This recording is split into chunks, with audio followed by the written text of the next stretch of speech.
क्या बात है अंकल, बताइए। बेटा, अब हमारी लाज तुम्हारे हाथ में है। हमें निराश मत करना बेटा। मैं कुछ समझा नहीं अंकल, आप कहना क्या चाहते हैं? दरअसल प्रिया मां बनने वाली है। क्या? ओह माय गॉड, अगर आपका मतलब शादी से है तो मैं आपसे पहले ही कह चुका हूं कि मैं प्रिया से शादी नहीं कर सकता। लेकिन वो तुम्हारे बच्चे की मां बनने वाली है बेटा। अगर तुम उससे शादी नहीं करोगे तो क्या होगा उसका? उसकी जिंदगी बर्बाद हो जाएगी। बहन जी, आप समझाइए ना इसे। आप भी तो एक बेटे की मां है। ये बात तो उसे पहले सोचनी चाहिए थी ना। और किसे पता उसके पेट में किसका बच्चा है? पता नहीं कितनों के साथ घूमती फिरती होगी। मम्मी, वो बच्चा मेरा ही है ना, अबॉर्शन करवा लेना। राहुल बेटा, ऐसा मत। अब एक ही रास्ता है रोहिणी, एक ही रास्ता है।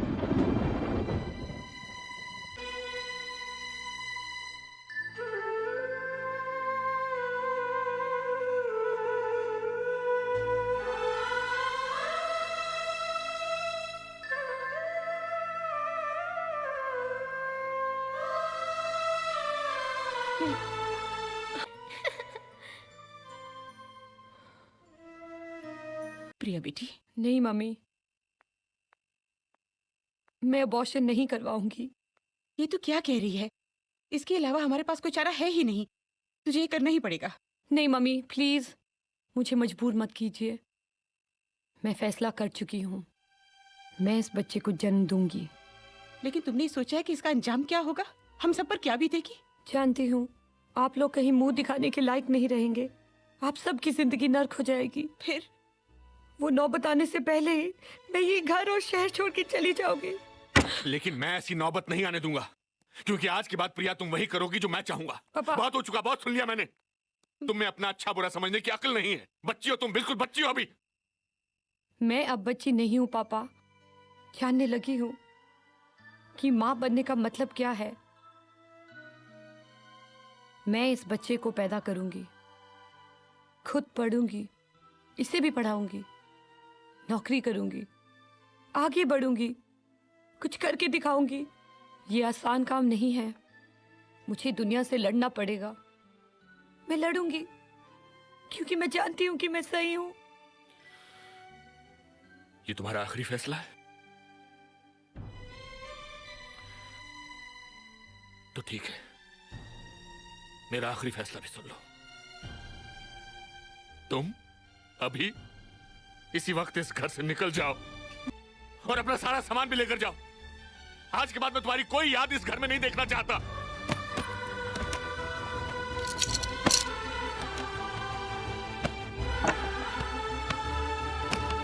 दुनिया से लड़ना चाहती हो ना पापा? तो तुम्हारी लड़ाई यहां से शुरू होती है, तुम्हारे घर से। जाओ, चलो अंदर तुम लोग, चलो तुम लोग, मैं कहता हूं चलो अंदर।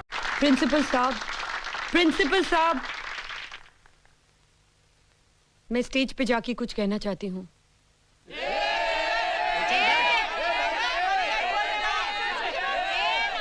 क्या मुझे इजाजत मिलेगी प्लीज? ठीक है, जा सकती हो।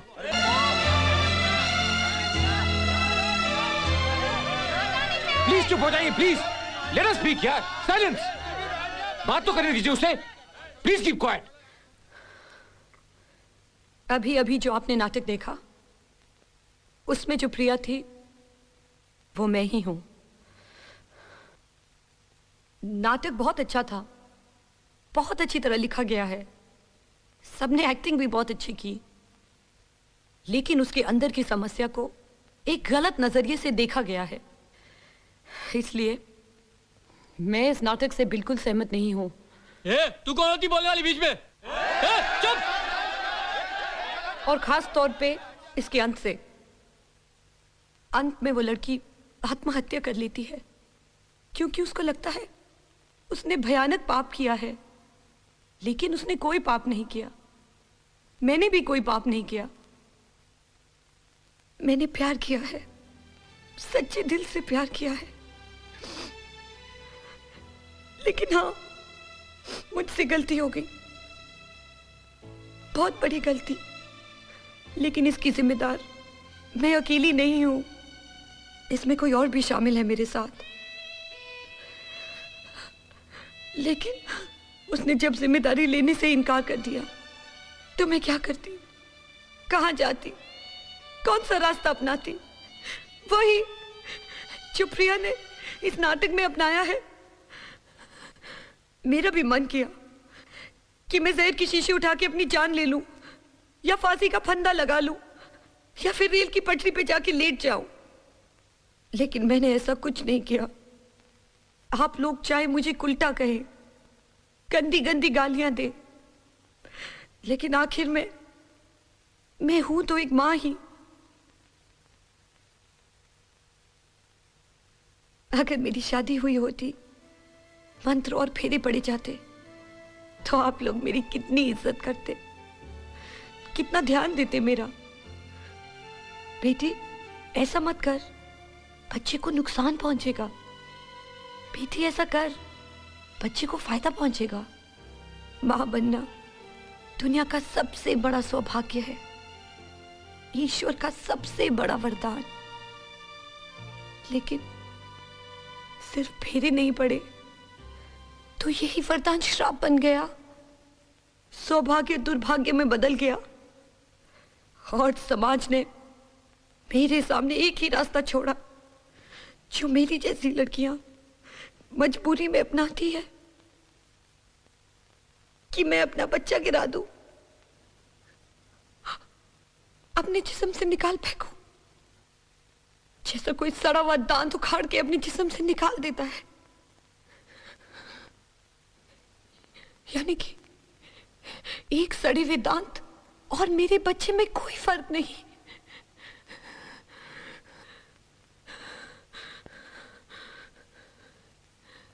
क्या ये पाप नहीं है?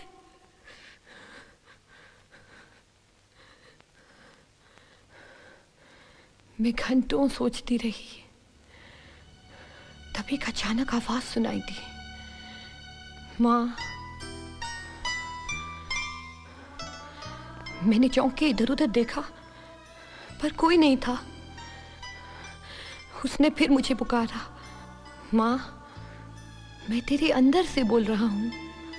मेरा जन्म तो हो चुका है मां, मैं तेरी कोख में हूं, करवटें बदल रहा हूं, अभी से इस दुनिया को महसूस कर रहा हूं, सब कुछ देख रहा हूं तेरी आंखों से।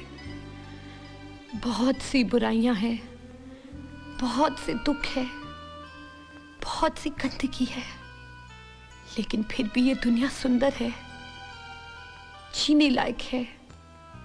मैं जीना चाहता हूं मां, इस दुनिया में आना चाहता हूं, हंसना चाहता हूं, खेलना चाहता हूं।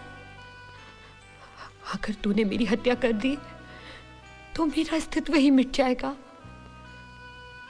मुझे मत मार मां, मुझे मत मार, मुझे मत मार,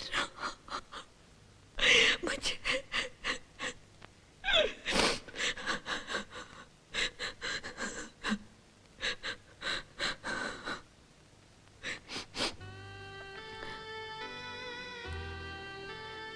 और तब मैंने फैसला किया कि मैं इस बच्चे को जन्म दूंगी, ईश्वर के इस वरदान का सम्मान करूंगी, उसे इस दुनिया में लाऊंगी, उसकी हर इच्छा पूरी करूंगी, एक मां का फर्ज निभाऊंगी। अब आप लोग ही मुझे बताइए, क्या मैं गलत हूं?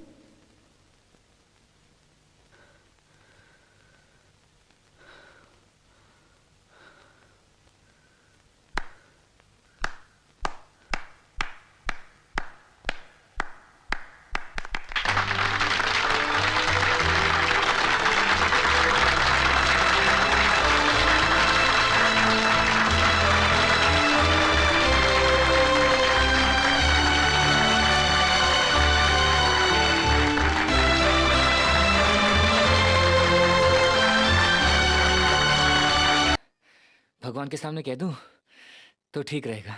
अच्छा, ऐसी क्या बात है? प्रिया, प्रिया, मैं तुमसे शादी करना चाहता हूं प्रिया। हाँ। तुम सब कुछ जानते हो, फिर भी मुझसे शादी करना चाहते हो? सिर्फ एक बार कह दो कि तुमने मुझे माफ कर दिया, माफ तो मैं तुम्हें कर ही चुकी हूँ राहुल। सॉरी राहुल, मैं तुमसे शादी नहीं करना चाहती। ये तुम नहीं, तुम्हारा बचपना बोल रहा है बेटी। शायद तुम भूल गई कि तुम्हारी गोद में राहुल की औलाद है। नहीं अंकल, मेरी गोद में मेरी औलाद है। राहुल के लिए तो ये औलाद उसी दिन मर चुकी थी जब इसने मुझे अबॉर्शन करने की सलाह दी थी, लेकिन मैंने उसे जिंदा रखा, जन्म दिया, इसलिए ये मेरी औलाद है, सिर्फ मेरी। सॉरी राहुल, मैं तुमसे शादी नहीं कर सकती। ये मेरा आखिरी फैसला है। लेकिन राहुल वो इज्जत खो चुका है, हमेशा के लिए। क्या जिंदगी भर कुंवारी बैठी रहेगी? नहीं मामा, मैं शादी करूंगी, लेकिन उस व्यक्ति से जिसकी मैं इज्जत करती हूँ, जिसने हर दुख, हर तकलीफ में मेरा साथ दिया, मेरे पेट में किसी और का बच्चा होते हुए मुझे अपनाने का साहस दिखाया। मुझे उस व्यक्ति पे गर्व है। मंदिर में जब तुमने मुझे प्रपोज किया था, मैंने तो उसी वक्त फैसला कर लिया था, लेकिन अच्छा हुआ कुछ कह नहीं पाई। उस वक्त हाँ करती तो मेरी मजबूरी लगती, लेकिन आज बात अलग है। अजय, क्या तुम अब भी मुझे अपनाने के लिए तैयार हो? हाँ प्रिया।